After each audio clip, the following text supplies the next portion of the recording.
live streaming on Facebook and publicinput.com.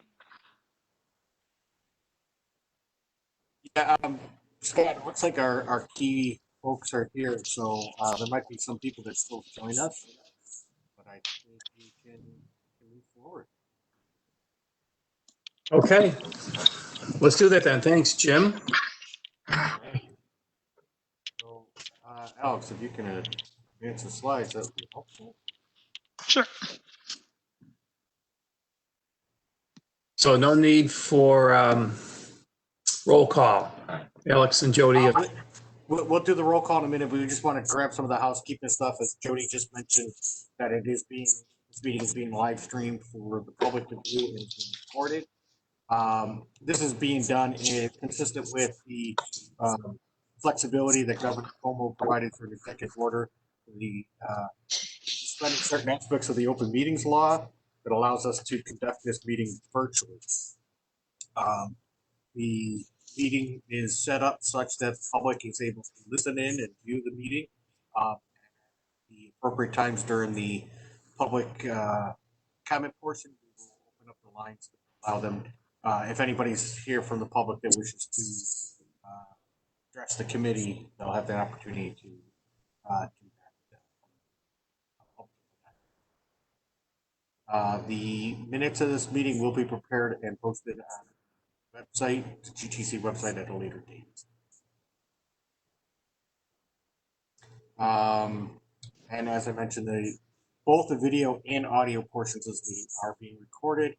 They will be archived and made available for people to access later at their own convenience. And again, per our usual, the meeting agenda does include two separate portions, separate opportunities for the public weigh in once before the committee takes any actions or makes any recommendations to the board, again afterwards, or anything that the committee has acted upon that the public would like to comment before it goes to the board. Hey Jim, your audio, you're pretty quiet. Is there any way you can get closer to the Sorry, phone? is this any You're better? kind of fading in and out a little bit over here. I can hear you in the office, but not on not over my speaker, not over my headset. Okay, how about Scott? Are you hearing me okay? Is this any better? Yeah, that's much better. Yes. Okay, I just moved the boom a bit. Thank you for telling me. So the any public comments we receive will also be recorded. Alex, if you could move the slide, please. The public, when it comes time for the public to participate, they have the option of pressing *2 on their lines to leave a recorded message if they're connected to the phone. They could press *3 on their phone to be put into the queue for speakers, be able to speak real time during the public comment or public forum section. Alternatively, they can use the publicinput.com chat window if they're connected on that platform, and they can email comments to B as in boy 441 at publicinput.com. GTC staff is monitoring, looking out for any comments coming in so that they can be shared at the appropriate time. And once again, I'd like to remind folks, if you're not actively speaking, we would appreciate you muting your lines. Makes it easier for everybody. And now just an overview of the agenda. We'll have our typical agenda where we'll get the meeting call to order, the introductions. We'll conduct the first public forum. We'll look at minutes from the last meeting, get into our reports and action on old business, and then our new items, our new action items that are on the agenda. And then if anybody has anything to be raised as a new business, we can bring that up at the appropriate time, and we'll have a second public forum before we close the meeting. So with that, Scott, we're ready to go to formally convene the meeting. Okay. All right. Thanks, Jim. And then we'll commence the call to order, please. And then Alex, can you do the roll call in lieu of introductions? Roll call. I'm sorry. Yep. Sure. I've been tracking folks that are here. So for Genesee County, we have Tim Hens on the line. Livingston County, Jason Wolfranger is here. Anyone from Monroe County Legislature? Ontario County, anyone here? Orleans County. Maria Brzezinski did join us. Okay.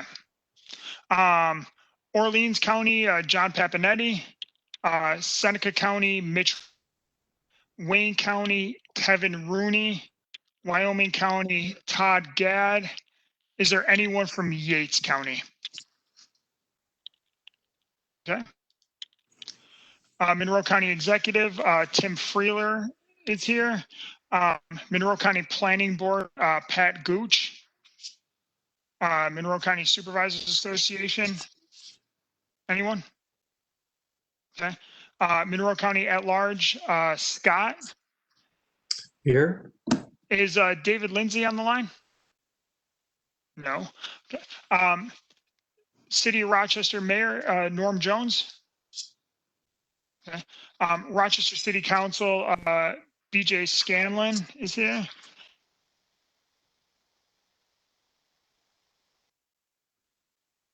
Yeah, I'm here. Oh, Alex locked up here. Do you want to throw the screen share to? Fired up. Rochester City Planning Commission. Yeah, so that would be, is Doreen Kirkmeyer or Kevin Kelly here?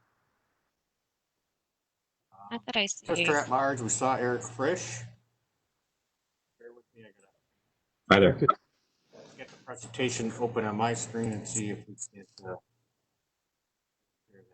I'll make you the presenter, Jim. Oh, Alex is back. Okay, Alex is back. Okay. Technical difficulties are quite a challenge today.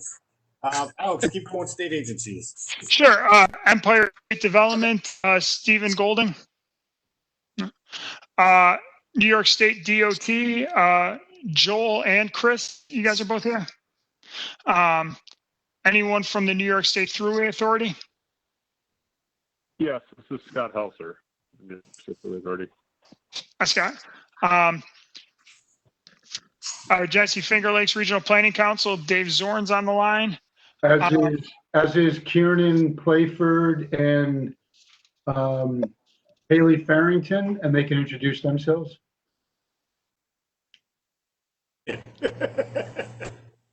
Right. RGRTA.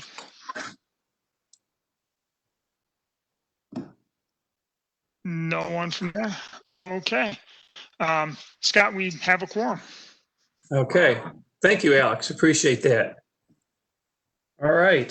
The next item on the agenda is a public forum. Is there anyone from the public that would have any comments or questions before we have our proceedings today? Hi, Scott. I do not see anybody from the public at this time. Okay, very We do have good. some Thanks. folks listening in, Terry and Mike, and I think a couple other folks, but no questions at this time.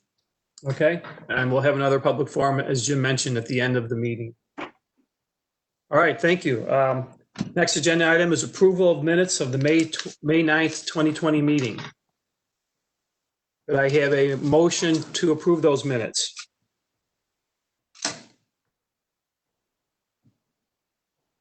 You have to unmute BJ yourself. Scanlon.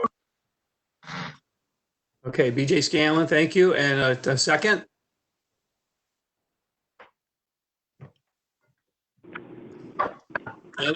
Anyone? Scott, Who's that? Tim here, second it. Tim, okay, thank you, Tim. All right, any comments or questions or revisions of those minutes? Okay, it's hearing none. If there, the way we'll conduct our votes here is if there's anyone who objects instead of a yay, nay vote, okay? So is there anyone who objects to passing the minutes? Okay, thank you. We'll move on to reports and action on old business. And first up would be reports on UPWP projects. And Jim, I'll look to you to start off.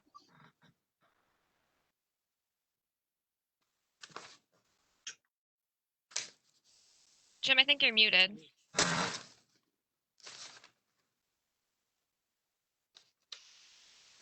Thank you, Jody.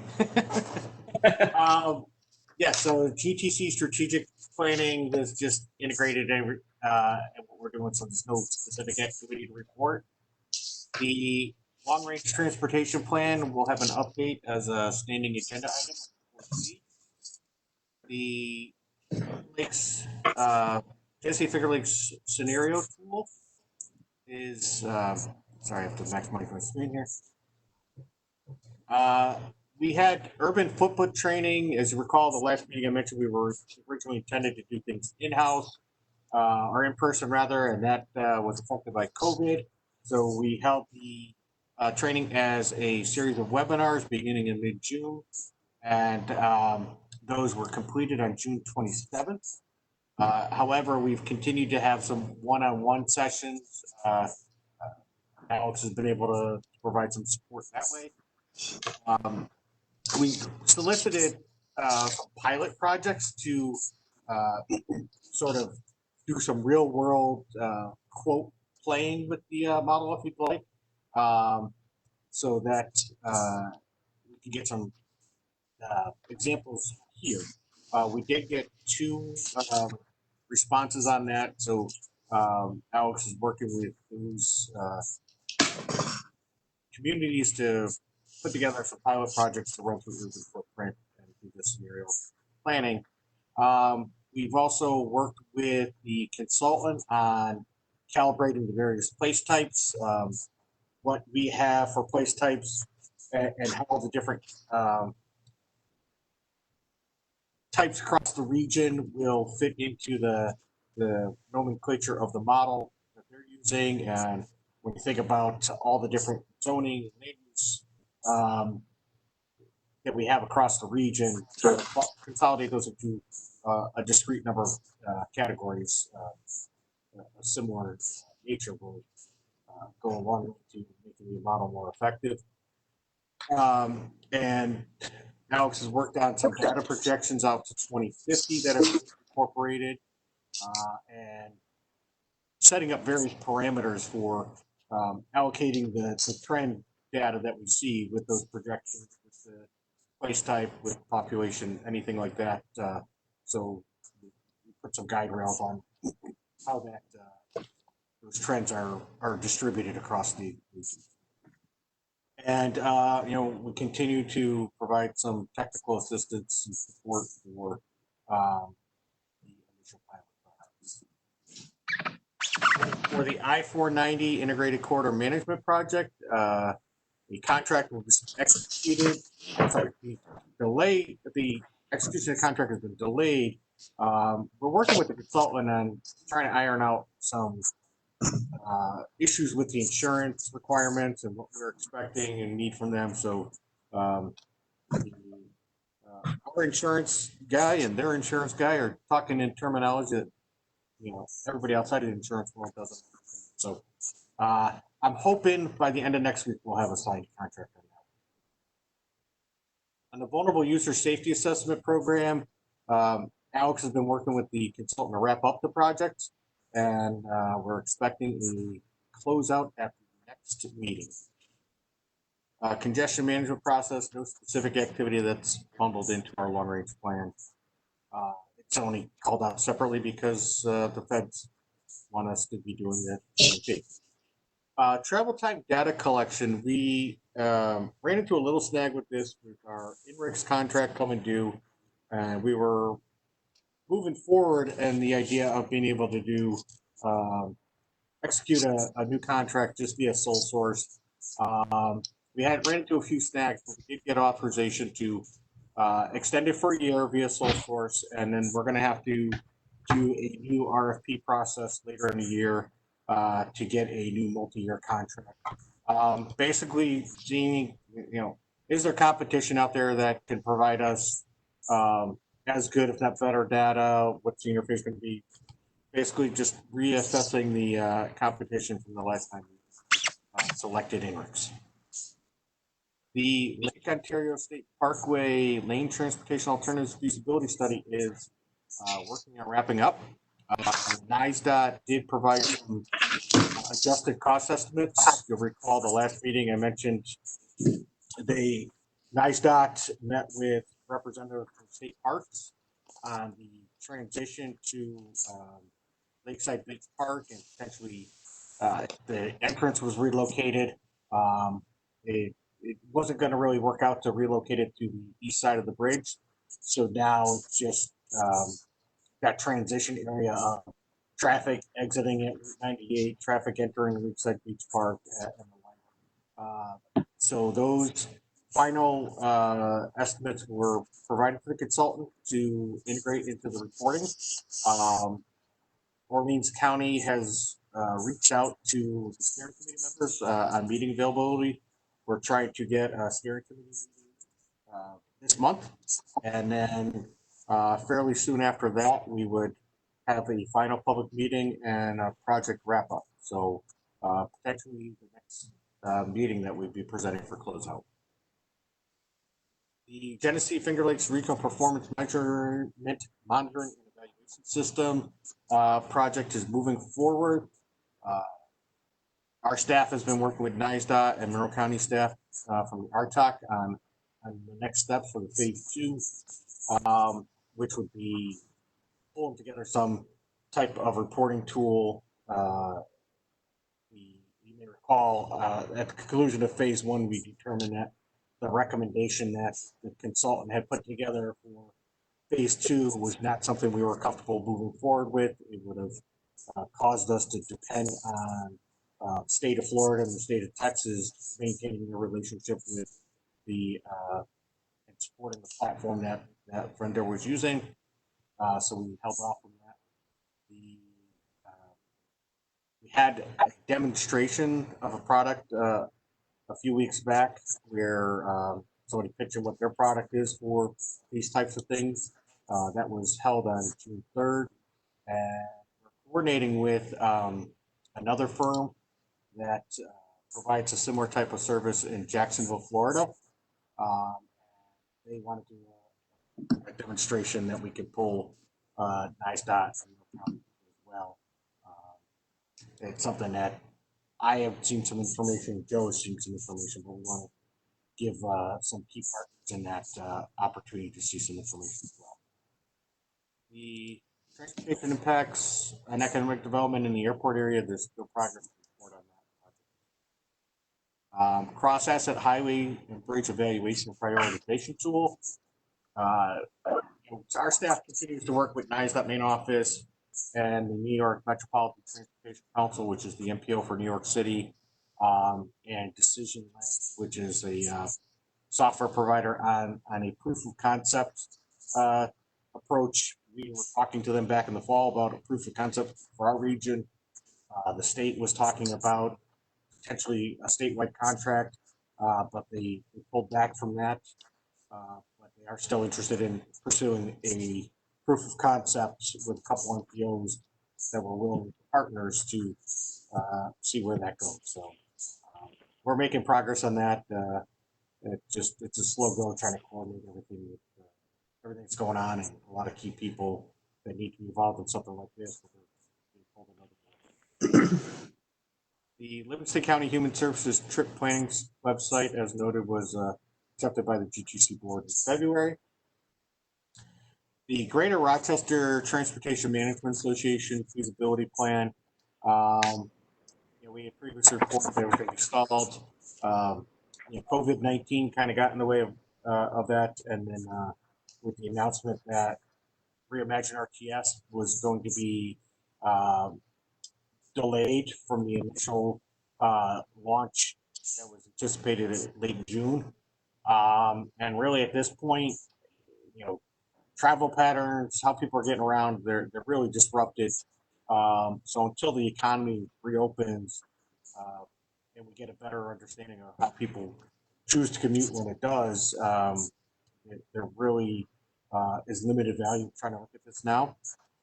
We did provide a formal notification to the 3 firms that responded to the RFP that we were canceling the RFP. However, we still feel that this project has merit. So we want to keep the task in the UPWP and try to pursue it when things come back to some type of normalcy. When Jody talks about the RCP, she'll talk about some of what we're trying to assess for the COVID impacts. With that, Jim? I'm ready to answer questions. Jim, your audio is still kind of hit and miss, at least on my end. Okay. We can hear you, but it's pretty quiet at times. All right. Was everybody able to get what I said, or do I need to repeat any projects? I think we got the gist of it. Yeah, your presentation began, and then towards the end of your sentence, sometimes you trailed off. But well, I think we got I the think my gist of it. sorry about that. I think my wire is getting a little pinched on my headset. Is there any questions on the GTC project? Yeah. Any questions of Jim? All right. Thanks, Jim. Then we'll move on to Genesee Finger Lakes Regional Planning Council, David and Company. Yeah, thank you. So 4103 is the Genesee Finger Lakes Regional Local Updated Census Addresses 2020. That was closed out at the last meeting and then at the June GTC meeting. 4220, the Regional Land Use Monitoring Report before Emily went out. As you know from the last, as we reported at the last meeting, or she reported at the last meeting, COVID-19 was certainly putting a wrench in the municipalities getting the surveys done. She did a bunch of follow-up before she went out, but she also communicated to GTC about alternative data set that could be used, especially outside of the urbanized area. And then, so that could augment some of those outlying municipalities that for generally, because of COVID-19, may not respond. In the meantime, before she went out, as I said, she was doing survey follow-up, data entry, and data follow-up and clarification. Just so everybody knows, when Dave says she went out on maternity leave, so that's a good thing. Correct. And gave birth to a bouncing baby boy. And then 5361 is implementing complete streets in the Genesee Finger Lakes region, a guidebook, and Kiernan is here to talk through that. Yes, hi everyone. Thanks, Dave. I'm Kiernan, and I just have a quick update about complete streets. The draft model policies that we've been working on are now complete. We are working with the village of Penn Yan on adapting the draft model policy to the village's needs. And we're also preparing for public outreach in Penn Yan at the farmers market. And the tentative date for that is Saturday, August 22nd. And then work on the guidebook itself is ongoing. So that's all I have for now. Thanks. And then, let's see, I can't see the next one. You want to just advance the slide? Oh, I'm sorry. 8552 Regional Fleet Electrification Study. I believe Haley Farrington is on the call. Hi, everyone. So the fleet electrification study is still in its initial data collecting phases. I'm trying to create a regional inventory of the fleets that exist, everything from transit to school buses to agricultural goods and production movement. And I have been having a bit of trouble in that sector, the agricultural and goods movement. So if anyone has any advice or suggestions, please contact me offline. And that's what I have for now. Thank you. Thank you.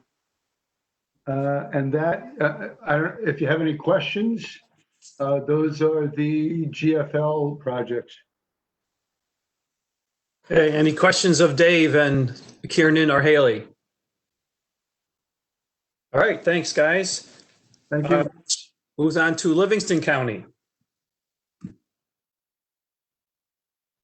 Not sure we have anyone from Livingston County this morning, right? This is Megan. Sorry, I just had to come off of mute. Oh, I can give an update. I just was on mute. I'm sorry. Jim, I think Megan Crow's gonna. Megan- Crow's on. Oh, I didn't hear her. Great. Go ahead, Megan. I'm sorry, could you say that again? Are you going to provide an update on the Livingston County projects? I can if you'd like to. Sure, is Lori please. on the line about the wayfinding master plan? No, but Jim is. I could talk about the wayfinding. Lori's on vacation this week. So on the wayfinding, a project website has been established. The steering committee met on June 3rd. The team is continuing to work on the existing conditions and needs. But as part of that, the consultant has been leading small group walking tours and discussions in each of the downtowns, and working on plans to have a larger in-person public forum later this month. And as far as for the Livingston County Mobility Management, I think we can just note that Megan, in a few minutes, Megan will be given a presentation on the scope of work.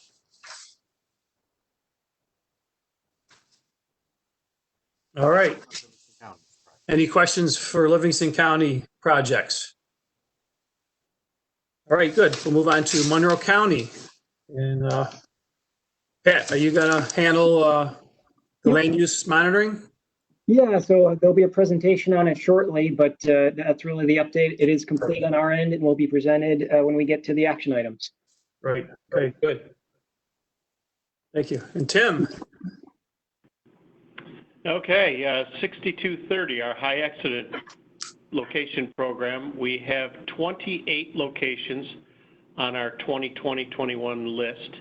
We have completed 2 more of them, bringing our total to 4 of those are complete. All right.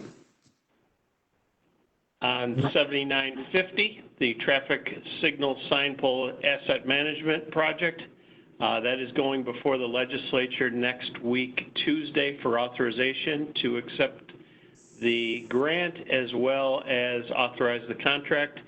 So the contract should be executed with the consultant, I would estimate, by the end of September.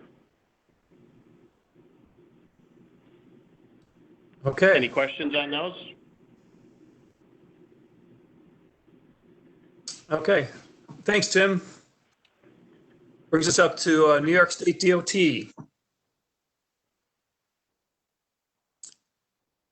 Okay, this is Joel speaking. I believe Chris had to step off the line. So 6232, I actually do not have an update. I'm not sure if anyone at GTC has more information than I do. Joel, this is Alex. So, yeah, Alex, you go with it. Sure. Yep. Currently, the consultant had provided some preliminary recommendations for the corridor, which is the West Henrietta corridor from I-390 down to Jefferson Road. So those are currently being reviewed, and we expect to close out probably this fall. All right. Great. Thanks, Alex. Task 7951, the O'Rourke Bridge operations. We had a kickoff meeting June 26th, and the next step is a technical memo that is due in the coming week. The technical memo is going to be a summary of existing practices and deficiencies. They'll be inventorying existing data and summarizing industry best practices for the maintenance of that structure.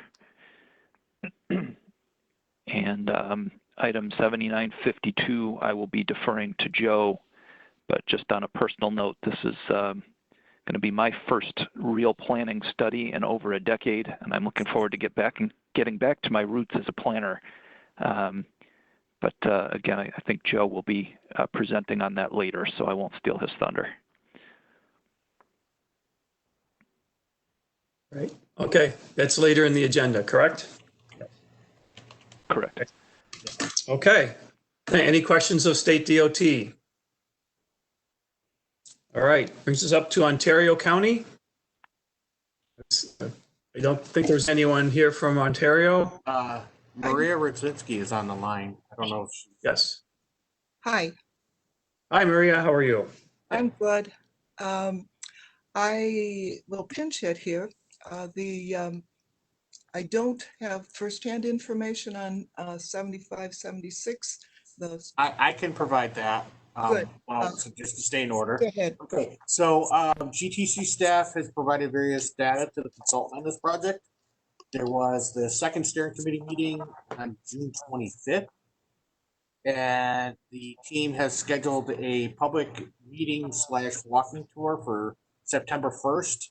And the thought behind this is to have an interactive meeting outdoors while maintaining physical distancing. I think it'll be interesting to see how the public receives this approach, and hopefully the weather cooperates. Maria, would you like me to talk about Honeyway Hamlet? You can. I did listen in on that one. Okay. But go ahead. So we did use GTC's publicinput.com platform to host a virtual open house on July 22nd. The comments are were accepted until the end of the month, the end of July, and now the consultant is working on compiling and summarizing those comments. And then Route 364 County Road 11, Maria's going to be presenting that for closeout later in the agenda. Okay. I'm sorry. No, as I say, any questions on the Ontario projects? All right, thank you. Brings us up to the city of Rochester. Eric, is that you?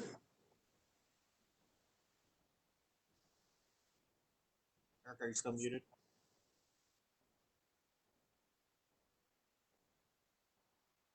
Did we lose Eric? Can someone advance the slide?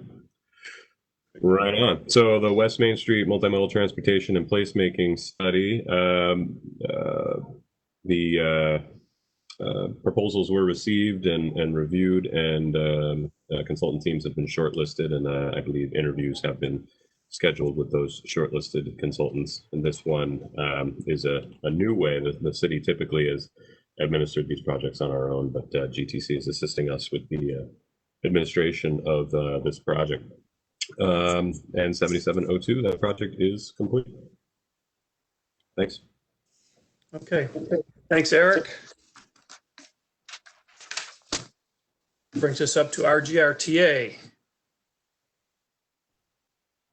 I don't think we had a rep from RGRTA this morning, so. Yeah, they have their board meeting at noon, so I am.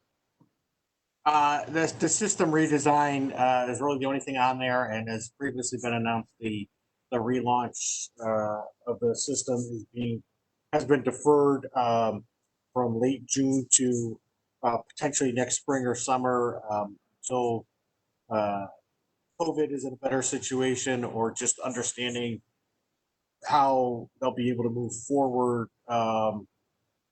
They're undertaking a lot of cleaning activities throughout the day and deep sanitation every night on the buses, but I think there's still there's still a reluctance on the part of the public to take transit, so ridership is impacted, but also just seeing what are the shifts going to be as the economy reopens. So that's a wait and see on that.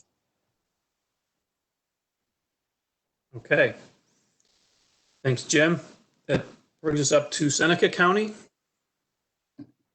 Good morning, Mitch here, and if Bob's on the call, he may want to also offer the draft study has been completed and has been under review by our committee. A few comments to work through, and unless Bob corrects me, I think probably we'll be ready to come to the next planning committee meeting for review. Yeah, that's consistent with what I've got for my. All right, good. Thanks, Mitch. Wayne County. Good morning, everybody. The high accident location study, our consultant has done the data collection and ranking of all of our intersections. Now they're to the point where they're looking at the top 15 highest accident rate actually not necessarily highest accident rate, but some of the ones that seem to be our top 15 safety situation intersections. They're looking at those right now, doing a more in-depth study on them. And I got to thank Alex and our state partners on it to try to provide the information that they have to the consultant to move this along. As far as the Ontario Midland, I do not have an update. I don't know if Jim or somebody else does. Scroll through it. They're working on trying to schedule a steering committee meeting for later this month to review the second technical memorandum that was provided. They've done, the consultant has crunched the freight data that we gained access to ISTOP main office. So it's moving forward. Okay. Thank you, Kevin and Jim. Brings us up to other agencies. So for Route 390, that's being led by the town of Greece. A contract was fully executed in June. The town has also identified people to serve on the project advisory committee, which will hold a project kickoff meeting next week on August 10th. But our staff, TTC staff, has been coordinating with the consultant on deploying some of our trail counting equipment as part of the data collection. Moving on, Honeyway Falls, that project is done. Honeyway Falls CAP and was accepted by the board, TTC board at the 11th meeting. The Village of Avon CAP project, the consultant met with village and town officials to get a better understanding of the project background. A public meeting was held via utilizing GTC's publicinput.com platform on June 30th. The comment period was held open through July 10th, and the compilation of comments was provided to the consultant on July 14th. So they're distilling that information now. Village of Waterloo CAP, GTC worked with the village officials to develop the RFP. It was released on July 15th, and proposals are due August 19th. To date, we have distributed 28 RFP packages. The Village of Perry Transportation Safety and Access Study, we released that RFP on June 19th. Proposals were due July 24th, and we received 5 proposals. So the consultant evaluation and selection process is underway.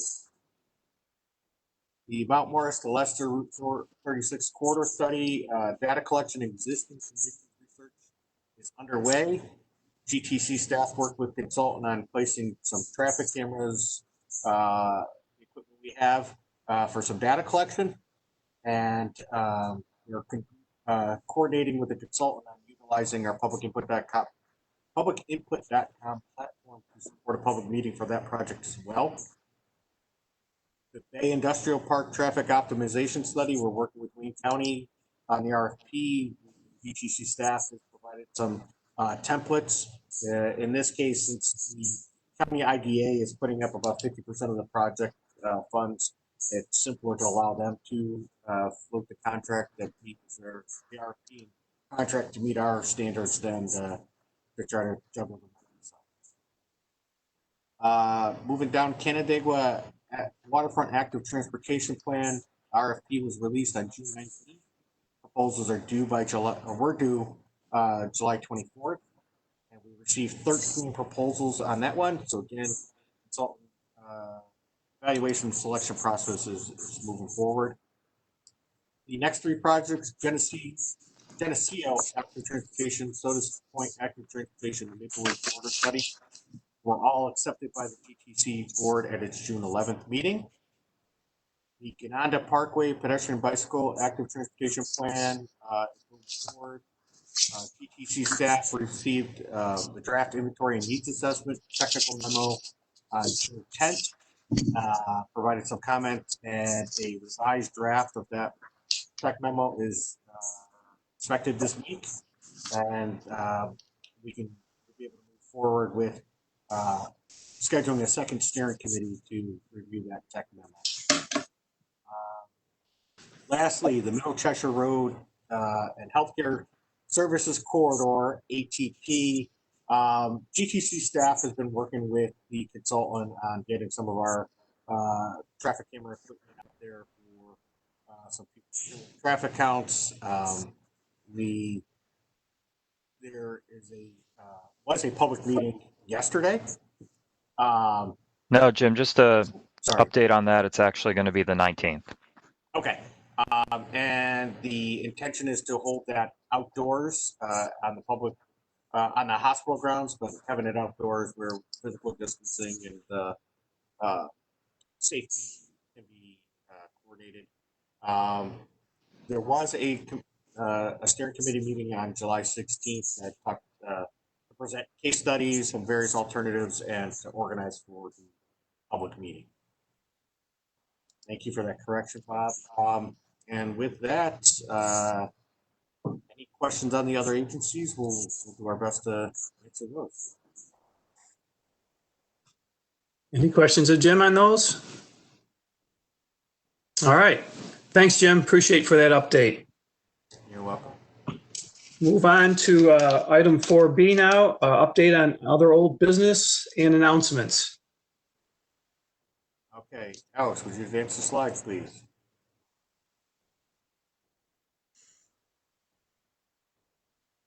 Alex.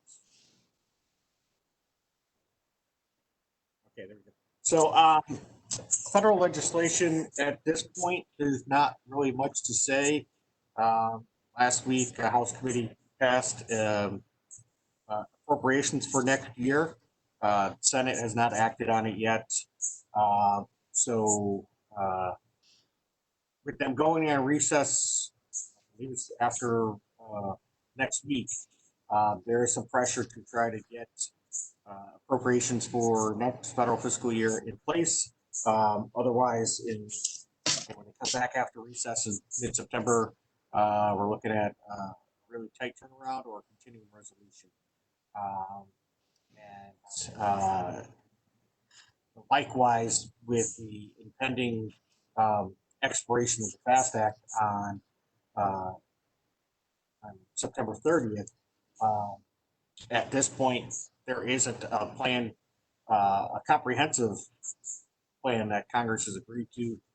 Senate Environment and Public Works released their highway-related bill last year. House has released a full package to move forward, but the other Senate committees have not acted. At this point, I've said this several times, I fully expect that the FAST Act is just going to need to have some short-term extensions. I suspect that and perhaps the appropriations for next federal fiscal year will just be extended beyond Election Day, just because of the way Congress is so divided right now. As far as a general infrastructure package or along the lines of the stimulus, not been any movement on that.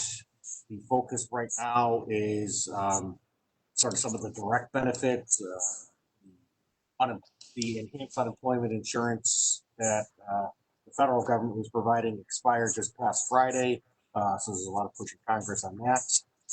Senate, House seem to be pretty far apart on a COVID-19 relief stimulus. $1 trillion on the Senate side, $3 trillion on the House side, and the White House trying to make some things move forward, but it seems to be a lot of pressure for the House and the Senate and the White House to come to agreement on at least the parameters, not the actual adoption of another COVID package by tomorrow. I'm not holding my breath though. So really not a whole lot to say this time.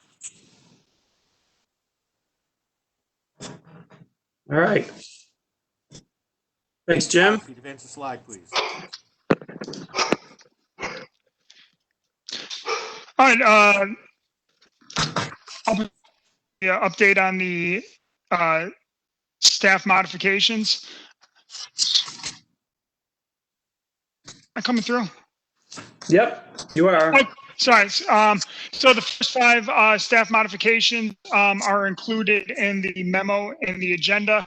The last one, the 6 Mud Mills Road over Ganargua Creek, that was just approved by the TDC.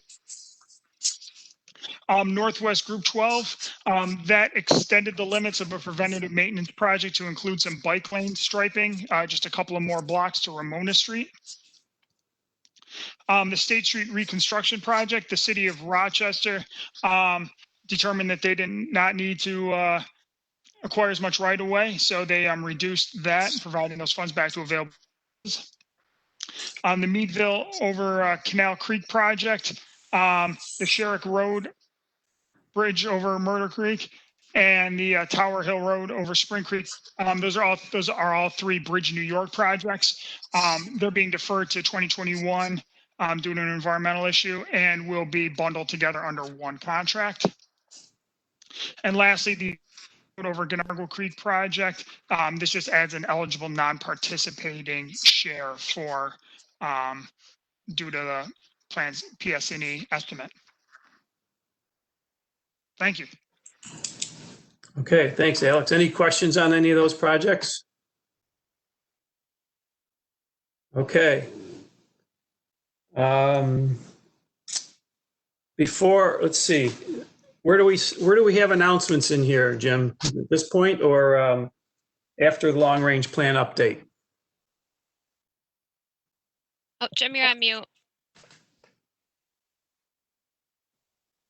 Thank you, Jody. I just want to go back to the agenda and double check.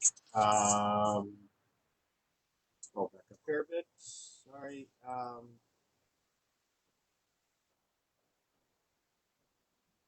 Yeah, we can do the long range plan and then do announcements before we move into action items. Okay.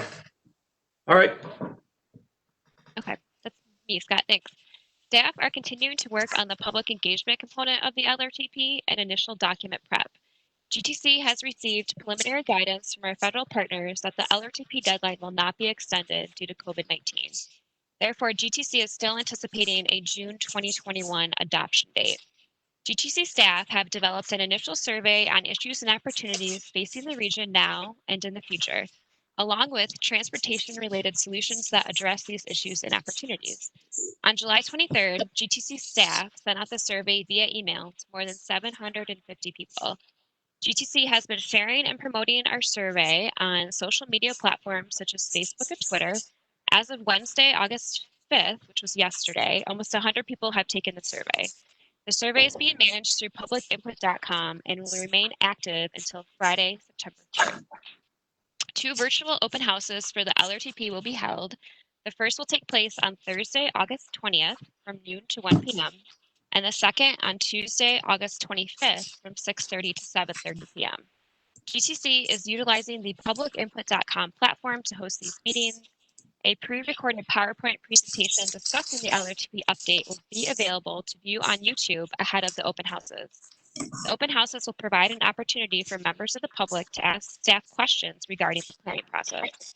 Additionally, staff are working on completing sections of the LRTP that include profiling the existing transportation system and updating demographic data. And if you did receive our survey, please feel free to forward it and share it with your constituents and anybody who's interested. That's all I have. All right. Thank you, Jody. Any questions? I just wanted to add that we made a concerted effort to try to understand some of the impacts of COVID. So if you haven't seen it already, we have some questions centered particularly around, what was life like before COVID? What is life like during COVID? For example, are you driving less, you're using less fuel, telecommuting, and then what do you expect coming out when things sort of come back to quote unquote normal? We're hearing a lot of things from like the employer side of things that the telecommuting has worked out in a lot of respects better than many people expected. So that might lead to some permanent changes. So we're trying to gauge some of that as well. It'll be interesting to see what kind of responses we get, or what kind of what we come out of this, and have some interesting things to analyze. Hey, Jim, this is Carlos from FXWA. You said about there's no information on COVID, and that's that there's no information. But whatever they provide, I will relay. For instance, our agency is being very conservative as far as opening because of the different fluctuations, and we're going at about 10% in the office. And like you said, virtual things have worked out really well. Related to the LRTP, we had briefly talked, and you are very much up ahead of the curve as far as public involvement and outreach and preparations of it. Some agencies that are working with it are going to finish in the fall and then are struggling with the public outreach. But I'll be always working with you and GTC as far as public outreach or any questions going back and forth. We've done this a lot, but as far as with the current condition, please, we'll continue to coordinate to provide the best LRTP possible. But just wanted to say there is no pressure to go out and go out to the public and intermingle with the public. Just continue doing the virtual outreach and document the information. But well, thanks. One of the things that we're kind of looking at is, in some respects, doing it this way is more flexible and more accessible to the public. So Jody had mentioned us doing a pre-recorded presentation, so people will be able to watch it at whatever at their convenience. And if they join during the open house, fine, we'll get some live one-on-one, but they'll still be able to provide comments. So, like I said, in some respects, we're finding doing stuff on the computer, providing like this meeting, publicinput.com allows us to do people getting online through their computer or calling in and listening on the telephone. We have a toll-free call-in for the general public. So we're actually lowering the barriers to accessing our meetings. So it might prove to be more effective in the long run. Yeah. And we had talked on the phone. Just one of the challenge would be to reach folks that don't have any internet. And GTC has a broad network of contacts and communications with the counties. So I think that would facilitate things. So if you come up with anything innovative or good related to that coordination that you have with counties, please relay it to us, and then we'll share it with other folks, either within the state or within our nice ample meeting. But if you want to share it more widely, please by all means forward it our way. Thank you. Okay. Thank you, Carlos. Appreciate that. Thank you.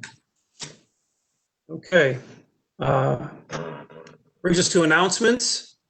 Tim Freeler, I think, would like to offer something this morning.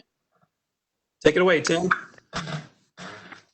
Thanks, Scott. I'm not on the video, but I am here on the phone. I want to let everyone know that yesterday I submitted my resignation to the county effective September 25th. Retiring from public service after a brief 33 and a half years, and in my tenure doing something else, which is to be determined. So my thanks to all of you and working alongside you, but this will be my last planning committee meeting. I will be at the board meeting later this month, and that will conclude my activities on the GTC. Well, Tim, from I'm a spectator. from the GTC staff perspective, I just want to express my appreciation. You've been a good partner to work with, and I'm sitting there thinking if we were in a face-to-face meeting, we would do a round of applause, but maybe on the video we do the ASL applause and just kind of wave our hands. There you go.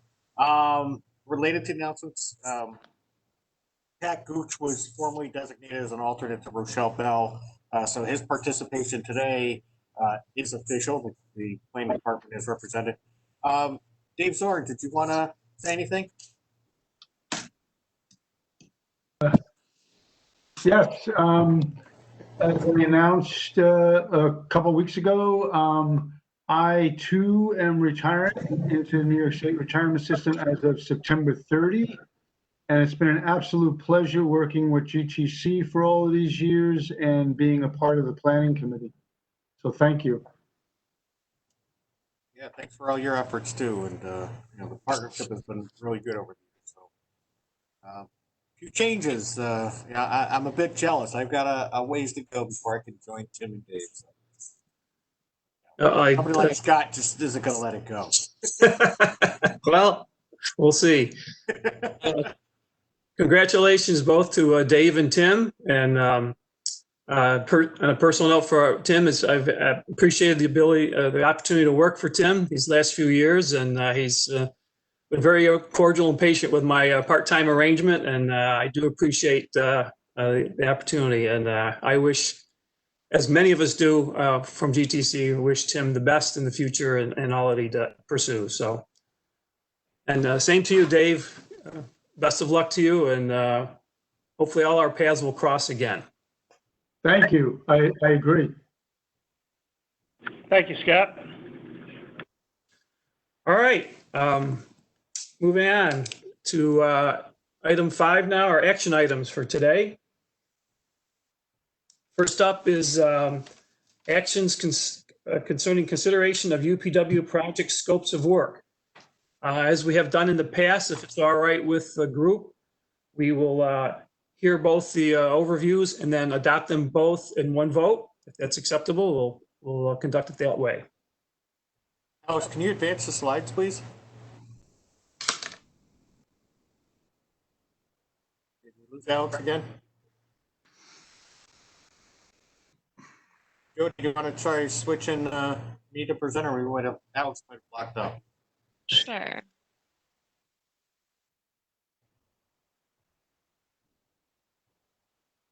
Okay, you should be the presenter now, Jim, so you can share your screen.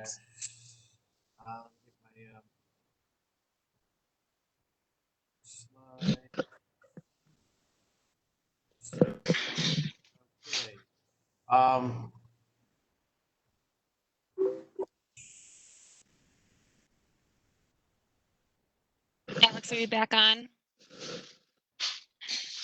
Let me, I just got to get set my screen share right. Here we go. Share.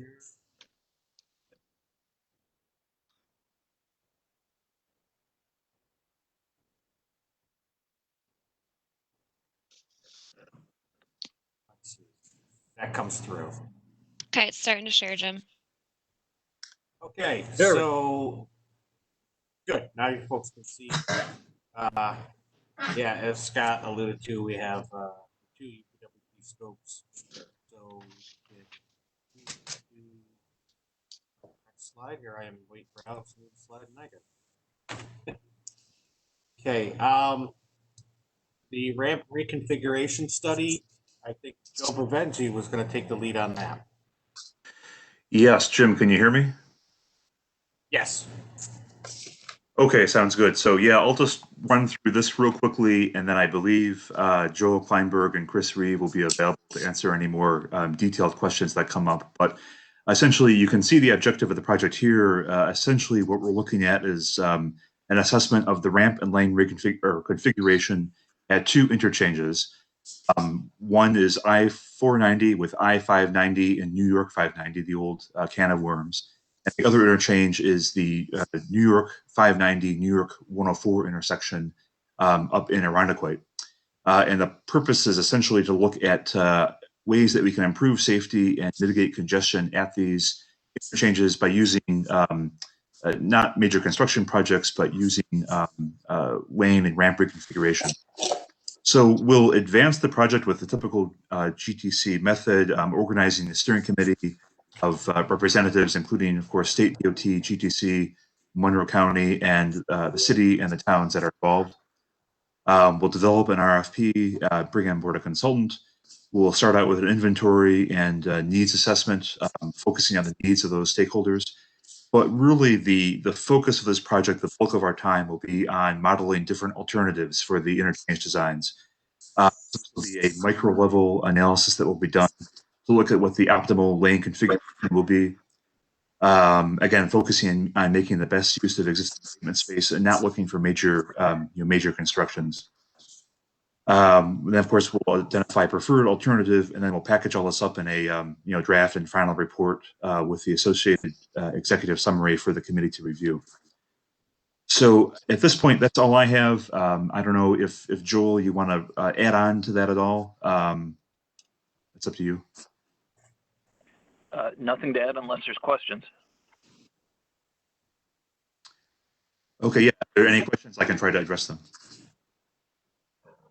Any questions of Joe? All right, thank you. Moves on to the next one. Okay, so this one, I believe Megan Crow is going to present on the mobility management strategy. Hey, good morning, everyone. This is Megan Crow with Livingston County. The county is looking to implement a holistic mobility management program and improve transportation options for our human service and nonprofit agency clients. As you can see on the screen here, the objective is to develop a tool to analyze the existing mobility management within the county, specifically program level transportation needs through our human service agencies. And that could be through public programming, look at efficiencies, opportunities, the current contracts we have, and other transportation related functions. We're hoping that by looking at the existing transportation demand and this overall strategy, it'll help optimize our mobility management operations. And the process of creating this strategy will include working with our current providers, service providers to achieve changes, strategic investments, and collaborative opportunities. You may remember we have the Ride Livingston Mobility Management website, and that tool will be analyzed for its effectiveness to make sure that what we have out there aligns with the current programmatic needs and then future needs of the county. The Public Transportation Work Group is the multidisciplinary group who was identified to potentially be the steering committee for this group. And this anticipated to follow the typical planning process in terms of forming the project advisory committee, creating an RFP to get a consultant on board, specifically someone with expertise in mobility management. We'll look for an existing and planned inventory of mobility conditions and programs within the study area. We'll conduct several public meetings. At this point, they're anticipated to be potentially roundtable discussions with clients or other users of our system. And finally, identify needs for mobility management in Livingston County based on best practices for implementation. And so we're hoping to develop alternatives and improvements for recommendations. And that includes, like I mentioned before, changes in programming, funding sources, and other relevant information, all wrapped up into a final report. I can answer any questions, but that's just a general overview of the project. All right, thank you, Megan. Any questions of Megan? All right, seeing none, I'd like a motion to approve these two actions.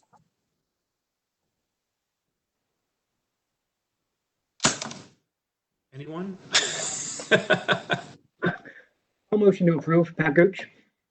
Okay, thank you, Pat. Second, and I'm going to get a second.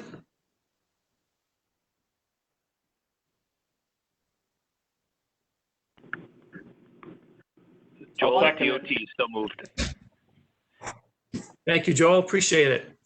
Okay, and as in the previous vote, I'll just ask if there's anyone opposed. Okay, these two actions pass, and they're ready to commence work. Thank you. On to our next action items, 5B. This would be accepting reports as evidence of completion of a UPWP request that we can recommend to the board. Well, I think Alex is back connected, so we try to throw the screen back his way. Jody? Sure thing. While they're doing that, Well, again, we'll hear both presentations, and if it's acceptable to this group, we'll approve them both in one vote. Okay, Alex, you should be all set.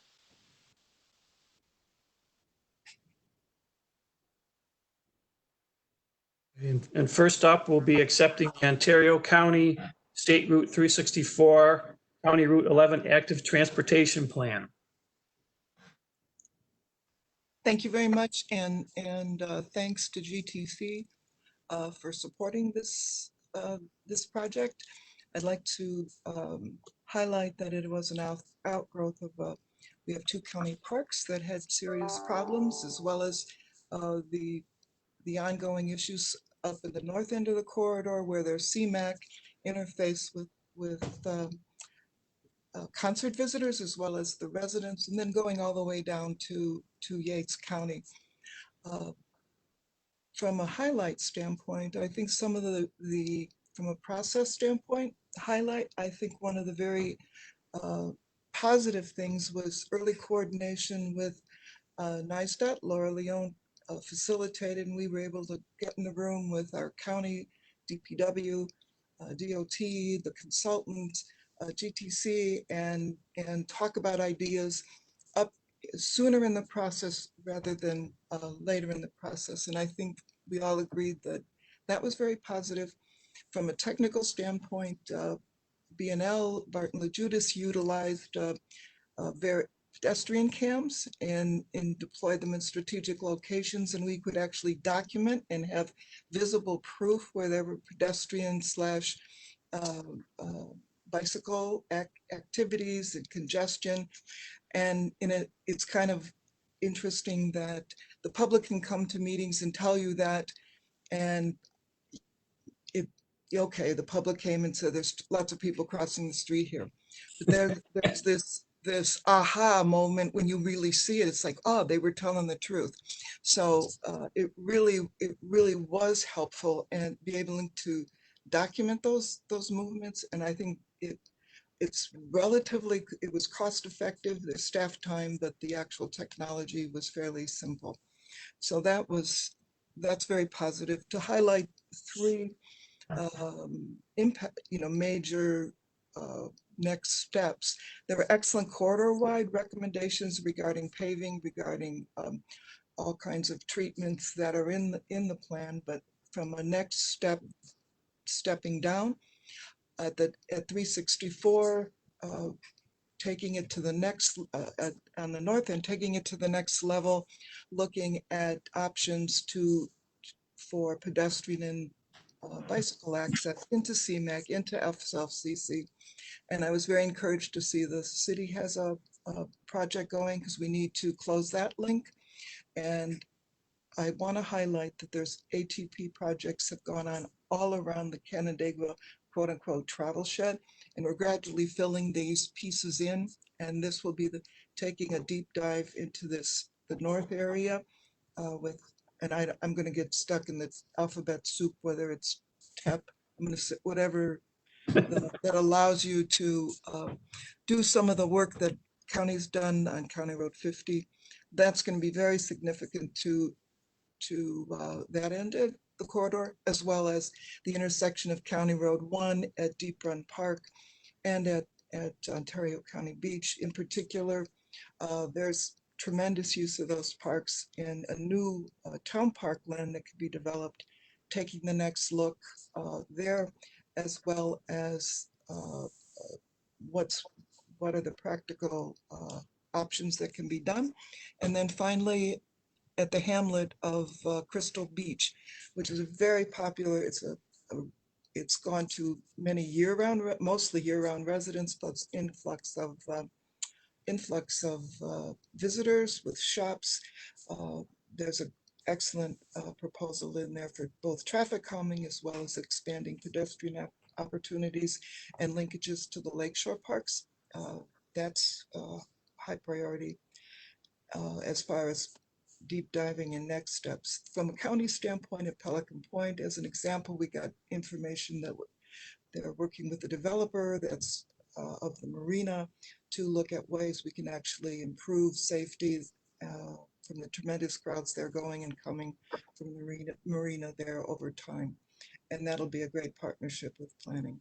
The town of Gorham is updating their comprehensive plan and will be incorporating those recommendations. So thank you very much once again for the continued support of your staff and financial support on these projects. And we look forward to keep plugging away at all these issues. All right, thank you. Thank you, Maria. Any questions of Maria? Great, thank you. You're welcome. Brings us up to the next project, and that is accepting the land use report for Monroe County, New York. Major projects proposed, approved, and constructed in 2019. And I think Pat is going to walk us through that. I'm actually going to hand it off to Ishan. She's the planner responsible for the project. Okay, very good. Hi, I'm Ishan with the Monroe County Department of Planning and Development. I'm representing the I'm sorry. Oh, that audio. Yeah, Ishan, can you talk a little louder or maybe move the microphone a little closer? We're having trouble hearing you. Okay. So, Alice, can you move to the next slide?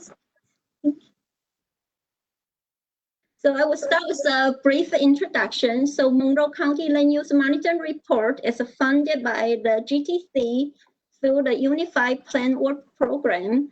And through this grant, Monroe County Department of Planning and Development identify major development projects that will generate high levels of traffic on an annual basis. So at the beginning of the year, we will send out, we reach out to all municipalities in Monroe County to verify major project status and update project informations. And all municipality has been contacted, and the report will present the most up-to-date information. And the report data, the data from the report will provide information for GTC to update the land use data in their travel demand model. And the information in the report also be used to assist the analysis of the economic activity trend in the GTC region. And so there are 3 data sources to compile the Monroe County Land Use Monitoring Report. The first is the Development Review Database. Monroe County Planning records all development projects submitted by the city, towns, and villages of Monroe County in accordance with General Municipal Law 239. The records of those submissions and responses were known as the Development Review Database. However, only the list of major projects that could potentially generate high levels of vehicle traffic and impact traffic operations are discussed in this report. And the major projects need to meet these minimum thresholds, and those are 5 or more residential lots or units, or 5,000 square foot of non-residential gross floor areas, or rezoned for an area of 10 acres or more. An annual outreach to all municipalities was started this February, and each municipality was contacted and provided updates on the proposed major project. And also, we have received information on and for any potential developments in the pipeline, also collected during our annual outreach. And the third data we got is from the Monroe County real property data, and we use to provide land use classifications of the county as a whole, and also provide those land uses by each municipalities. And the next slide, I will discuss the final reports, the data findings. So in 2019, Monroe County had received 111 proposed major projects, and we analyzed those projects by different development types. So there are 40% of those major projects are for residential, and 38% is for the commercial developments. And other segments we have here is like about 9% for industrial development and 8% for community and public services. And this year, and 2019, we have 2 solar projects coming, and there's like 3% for other type of projects. We are not discussed in this chart here. So we will see like the 2 major segments here is the residential and the commercial, and they are almost like the equal parts from this year.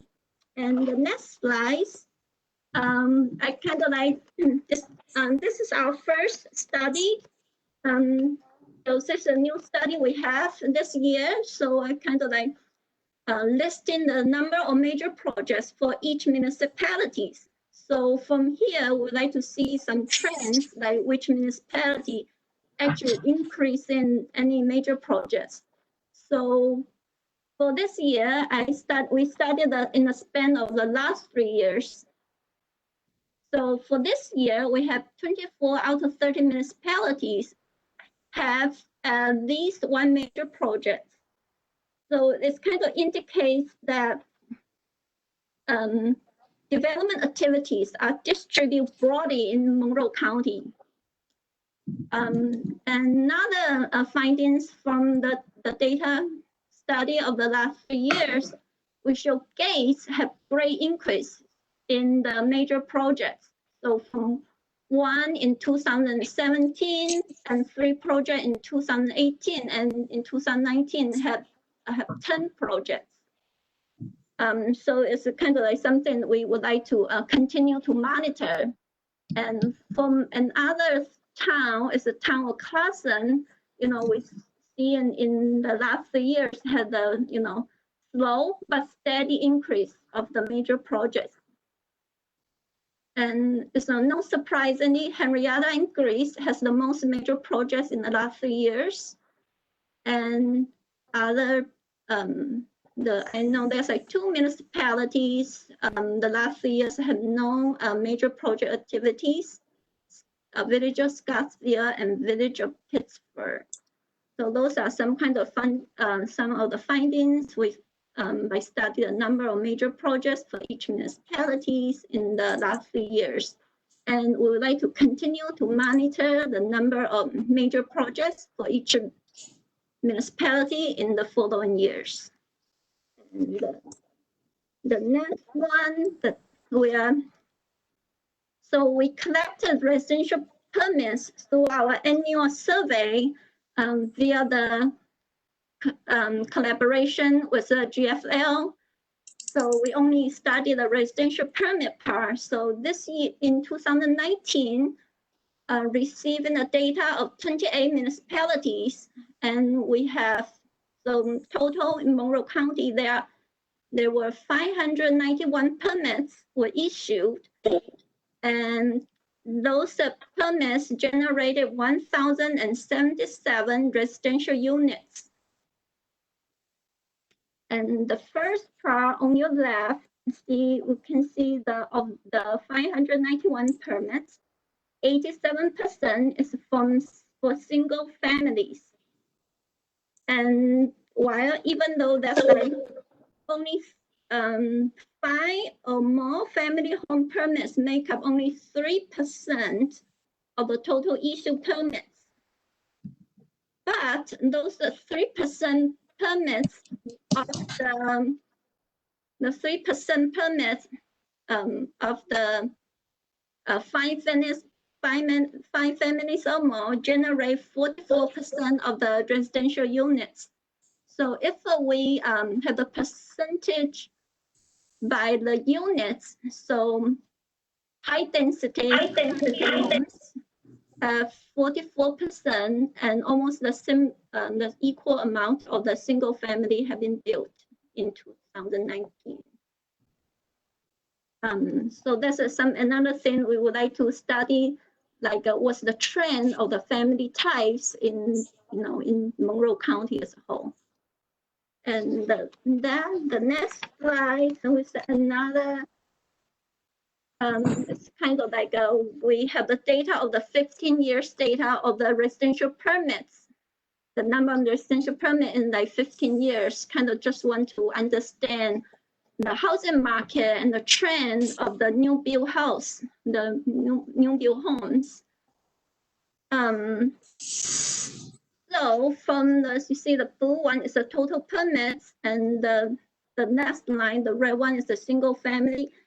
Over the last 15 years, they all like fluctuate a little bit, but in general, the residential permit has been decreasing by the number, and the single family home is also decreasing in the same rate as the total permits. And the third line is the multi-family. So they include the 2-family homes and above all the full. And it fluctuated every year, but in the 15 years range is a slightly increase. So this kind of gives us a view of, single families decreasing, and, the multi-family home has this like very slow trend of increasing. And so, and then like afterthoughts would be like, is the housing supply, what's the housing supply in total would be. So this is kind of our further study of the, the total housing units, and what's our, as a planner, what's our, if any policies or any recommendation we would be able to provide for the municipality for that. So that's all our findings. And for including in our report, we also including some tables and maps, and those are kind of the, more like data-driven tables here. Table 1 will have the detailed information of those 111 major projects submitted to county planning in 2019. Table 2 listing all active major projects in Monroe County between 1992 and 2019 with their current status. Table 3 will listing all zoning requests that has no result in any construction. Table 4 is the potential development. Those were information was supplied by municipality through the annual outreach. The potential development are the major project in the pipeline, but they have not been formally submitted or approved in 2019. Table 5 was listing all the residential permit data for the participating municipality. Table 6 and 7 summarize all the land use codes, by the 9 general land use categories, and calculate the total number of parcels and properties in each category. And we, in this report, we also include full map to geographically represent many of the projects listed in this report. And thank you. I think that's the main component of the Monroe County Land Use Monitoring reports. Okay, thank you. Any questions? This is Jim Stack. I just want to throw, comment. I intended to also do one with Ontario County, but I was muted. Just to double quick back on the Ontario County project that Maria presented. That's a great example of the interface of transportation and recreation. You may recall from when we did the scope of work, there was a comprehensive recreation plan that was done for those parks as well. And as Maria pointed out, the video evidence showing, that backed up the anecdotal evidence was good. And I think probably opened some eyes that you had 2 different parks on opposite sides of a fast road. And what do you do to make it easier and safer for all the users in that area? So again, a great example of where transportation intersects with other subject areas and has an impact. And I just wanted to say thank you, to Yishen. The trend analysis that we're picking up here, and you know, seeing like the town of Gates having that big jump in major projects. Those are the kind of things I think become beneficial as we make adjustments for our travel demand model. Exactly the reason we do these reports, but also can help us with our long range plan, understanding some of these trends. So that was a nice little extra analysis that I think will benefit us, particularly as we continue to collect data beyond 2019, continue the trend analysis. Okay, thanks, Jim. I just have one question on the county's land use study there. And I know it's just more of a status report of inventory or of what's been going on, but is there any rationale for the decline in residential and commercial permitting? Are we, are they economic driven, you think, the downtrend, or are we reaching a saturation of the those types of construction compared to the population?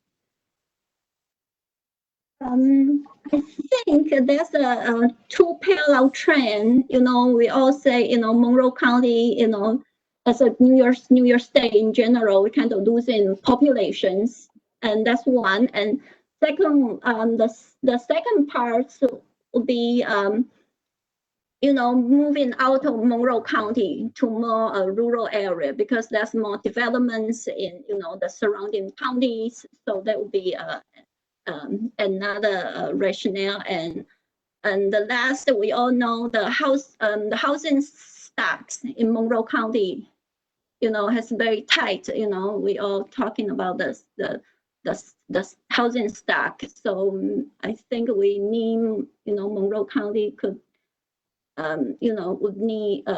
We still have demand for housing, but it's just, you know, the build and, you know, the land is limited, and maybe it's time for Monroe County to have more high density, you know, residential units. Gotcha. Okay, sounds good. Thank you. Thank you for both presentations. Now at this time, can I have a motion to approve? Joel, so moved. Thank you, Joel. And a second? John Pepinelli, I'll second it. Great, thank you, John. Appreciate that. All right, anyone opposed to approving these? Seeing none, the planning committee approves these, and these will be recommended to the board now for approval. Thank you.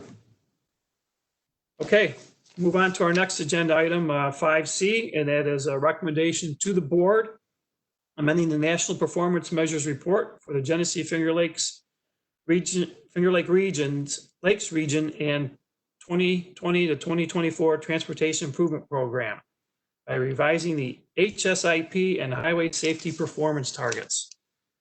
All right, that's a mouthful. Jim.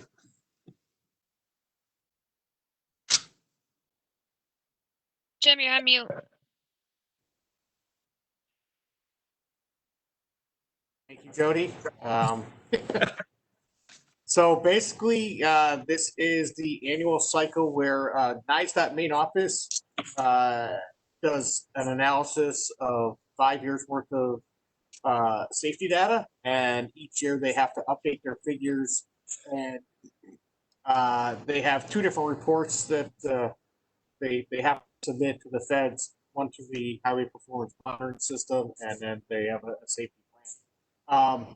But basically, several years ago, GTC had decided that rather than calling out our own separate regional safety targets and performance measures, that we would program projects in support of the statewide targets. And the resulting analysis is that in all the categories, number of fatalities and rate of fatalities per 100 million vehicle miles traveled, number of serious injuries, and number of non-motorized fatalities and serious injuries have all gone, the targets have all gone down. The rate of serious injuries per 100 million VMT gone up slightly, and I suspect that just is a function of the 5-year trend, and the year that dropped off maybe had a lower number.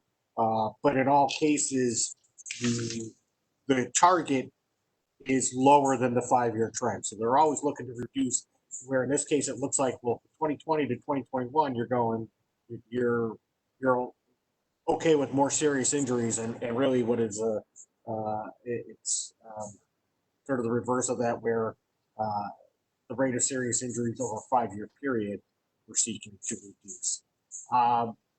In order to make this effect at the regional level, we do have to amend our performance measurement report. That's what we call the national performance measures, as opposed to some of the regional measures we established in the long-range plan before there were national measures in place.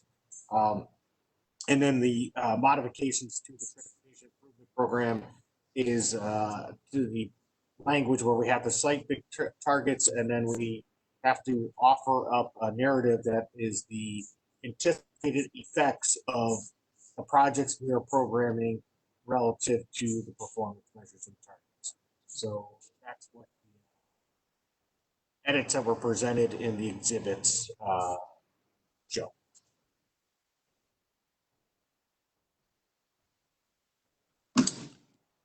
Okay. Questions on that? Any questions for Jim? Okay, seeing none, can I have a motion to approve?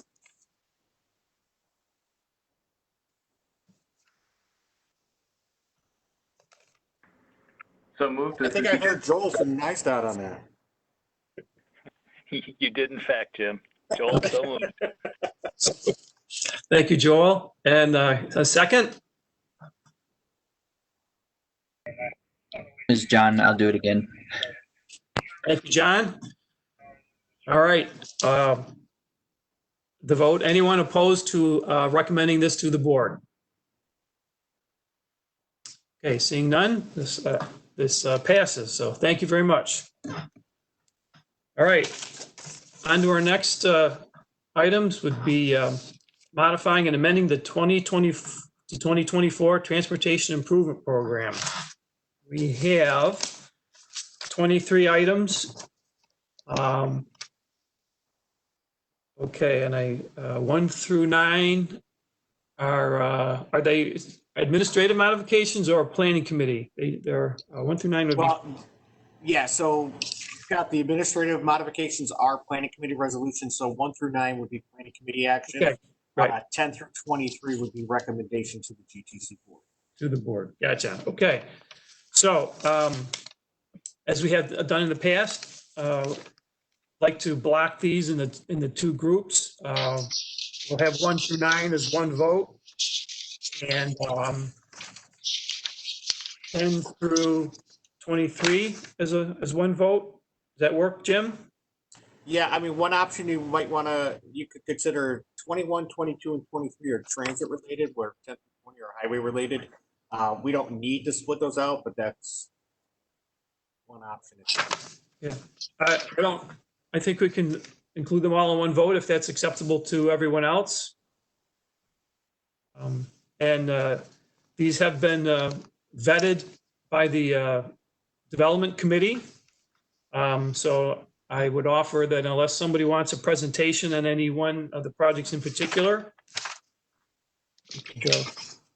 just go ahead and entertain the vote, or walk through these if there's a desire. Scott, this is Alex. Yeah. I just want to provide one update on the East Main Street reconstruction project, PC Resolution 2015. The total costs have just been increased. The local share has been increased to reflect an even more updated estimate. Okay. Yesterday we got the PS&E figure from the city, so rather than trying to do something at a later time, since we have more up-to-date information, we made this tweak. You can see it on the screen. A couple $100,000 more. It's not any federal funds. It's just increasing the not participating share. So the action's the same as what was viewed through the TDC, it's just updated values. Right, and the increase is all attributable to local funds, no federal funds. Right, right. Okay. So, can I have a motion? So unless there's any objection to approving these all in one group, can I have a motion to approve? This is Tim, so moved. Thank you, Tim. And a second? This is John from Orleans. I'll second again. Thank you, John. All right, then if there's, we'll move these along unless there's anyone opposed to adopting these at this time. Okay. They're passed, so thank you. So now the next group would be 10 through 23 would be recommendations to the board, and that would happen at the board meeting later this month. Again, if there's anyone who would like a presentation on any one of the actions, let us know. Other than that, I would entertain a motion to approve them all.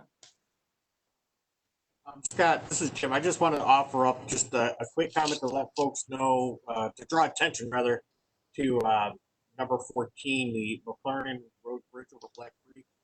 Yes. Although it's in here to delete the project, it's not because the project's going away. It's because Genesee County forces are addressing that right now. So rather than wait to go through, they can't wait for the design construction that was scheduled in a couple of years. They needed to address some red flags immediately, so they're taking advantage of that to do some additional repairs, extend the life of this bridge, and are substituting out the Darien Alexander Town Line Road Bridge, which actually will be less expensive and will provide some funding back to the available balances. Right. And the Darien Alexander Bridge had been previously scored, so it's not a entirely new project to the, it's a new project to the program, but it had been reviewed and scored previously by GTC and the state DOT. Right, we just didn't have enough funding to reach that one. Gotcha. The development committee agreed that this was appropriate to keep the funding to address another Genesee County bridge. All right, thank you, Jim, for that statement clarification. Can I have a motion to approve? This is John from Orleans. I'll make the motion. Thank you, John. And a second? Second.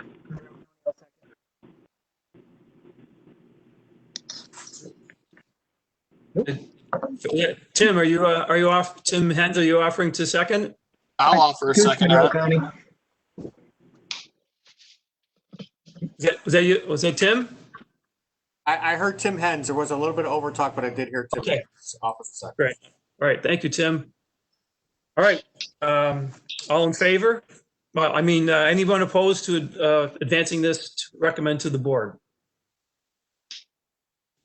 Okay. Seeing none, these will be in the board meeting later this month. Thank you. All right. That brings us up to new business, item 6.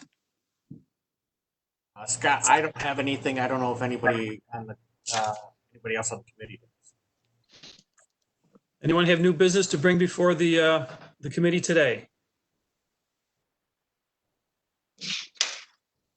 Okay, hearing none, moves on to item 7, the public forum.